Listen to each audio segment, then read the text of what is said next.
one is really interesting. Hochikisu.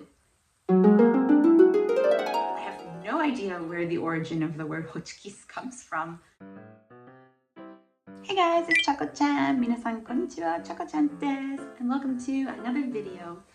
So today's video is going to be Japanese versus English. So in Japanese, there are 4 alphabets that are used. Hiragana, katakana, kanji, and romaji, I guess, which is a regular alphabet. And so the 2 main alphabets, hiragana and katakana, both sound exactly the same. For example, a and a are the same.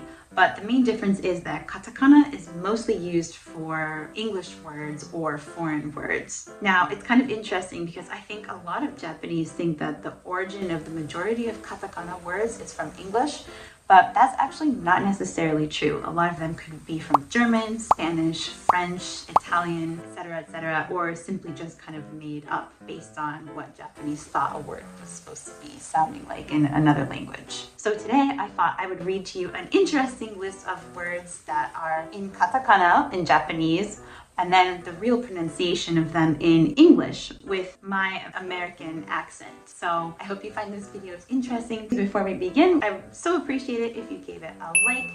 Please make sure you're subscribed to my channel, and let's get on with the video.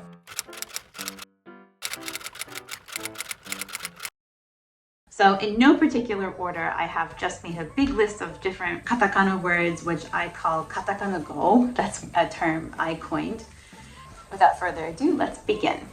Number 1, terebi, TV, kare, curry, denshi renji, a microwave, pasokon, computer or laptop. So pasokon comes from personal computer, which I guess a laptop would be considered like your personal computer versus a desktop, which is a computer that sits on a table. Usually you can't move it anywhere. So I can kind of see where they got the idea to call it personal computer, but in English, especially American English, we just call it a laptop or a computer. It's easy and simple. Next one is tabletto, tablet, jacketto, jacket, jumper. Jumper, the origin of this word is jumper, but that's actually a British term. In American English, we would call that a hoodie or a sweatshirt. Shortpantsu, shorts, shortsu. Underwear or boxers, usually for men. Ball pen, a ballpoint pen, or simply just a pen. Toire, toilet. Usually in America we would say bathroom. This one is really interesting. Hochikisu is a stapler. I have no idea where the origin of the word hochikis comes from, but I think it's very interesting because it's nothing like the original word in English.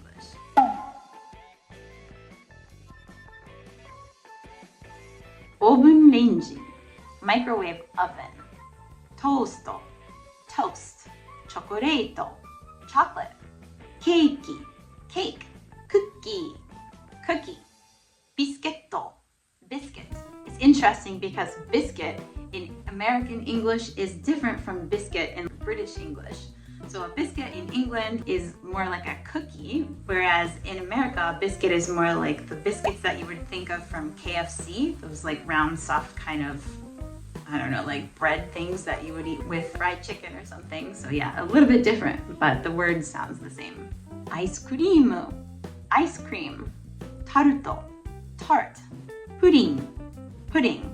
Fun fact, when I was first studying Japanese in college, that word showed up on a vocabulary list and none of my class could figure out what it was. We were like, what's this? So we had to ask our Japanese assistant language teacher what the heck that word was, and then she explained it to us as pudding. So we were very flabbergasted. Why is it pudding? Why not pudding? Anyway, custado, custard, vanilla, vanilla, burando, brand, kohi, coffee, mansion, mansion. But interesting fact, a mansion does not mean the same thing in Japanese as it does in American English. Mansion is actually an apartment in American English. Handoru, handle, smartphone, a smartphone, raberu, a label, uirusu, virus. That's a little bit different, isn't it? Vaccine, vaccine, or simply in English, we would call it a shot. One piece, a dress. Fun fact, when I first heard that word, I thought it was referring to a one-piece bathing suit. I thought it meant like a swimsuit. And it took me a little while to figure out that it actually meant dresses, like a lady's dress. Raito, light, desk, desk. That's pretty simple. You can see how that sounds very similar. Hoteru, hotel. McDonald's, McDonald's. Zubon, pants.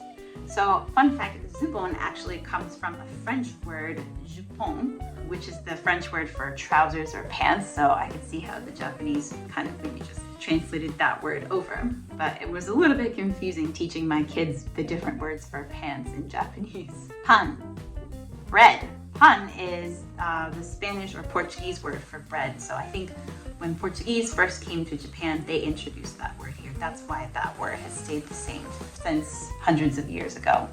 Piero, clown. So Piero obviously comes from the French word for clown. Arubaito, a part-time job. So arubaito comes from the German word arbeit, which is for a job. Norma, a quota. So that word comes from the Russian norm, which is their word for a quota. Kureimu, a claim, is technically the English word, but it really means complaint. So if you have a customer that didn't like your service, they will make a complaint. Sign, a signature. So sign comes from the word sign, as in to sign your name. But in English, we would say signature. Please put your signature on this line. You could also say, please sign the line as well. Radio, radio. Shiuru, sticker. So technically, shiuru goes with seal in English, but it doesn't mean the same thing. Shiuru is a sticker, like a little kid's sticker or something that you would put on a notebook. A little bit different. I was very confused about that one when I was first studying Japanese too. Meiku, makeup. So I think meiku comes from the word make, as in to make up your face, but in English we say the full thing, makeup. One of our personal favorites around here, fried potato, French fries or fries. So it comes from the word fried potatoes, but we don't actually call it that, especially not in American English. We usually just call it very simply fries or French fries. Here's some interesting words. Maskomi, mass communication. It equals mass media basically in English. SNS, social media. That's what we would call things like Twitter, Instagram, YouTube, etc. Patoka, patrol car or police car. Anketo, a questionnaire. So anketo comes from the French word enquête, which I hope I pronounced that correctly. Oh, here's an interesting one. Rentgen, an X-ray. That one is very different sounding, isn't it? So Rentgen comes from the German physicist's name, which is Röntgen. I hope I said that right. It's nothing like the real meaning of the word, which is X-ray. Oh, here's a funny one. Vikingu. So this is actually a buffet in English. Vikingu is like a Viking, like, you know, like the Nordic peoples that used to sail the high seas and were kind of violent. And for whatever reason, they decided to connect that word with a buffet or smorgasbord, which is what they would call that style of eating up in Nordic countries. So somehow they just connected the two words together. It's very interesting because they have a totally different meaning in English. Chaku, a zipper. Consento, a consent. It actually means electrical outlet or a plug, which you would plug an appliance into. Oh, here's one that totally means something different. Torampu. It's actually playing cards. It comes from the suits are called trump suits, but in English we just call it like cards or playing cards or a deck of cards. Manto, a cape or a cloak. So I don't know why, maybe they think of manto as in like a mantle, which also kind of means like a long cape or a robe, but in English we just call it like a cape. 100%, 100%. Did you get it? The last one we'll end with today is hagu. Hug, a hug, aww.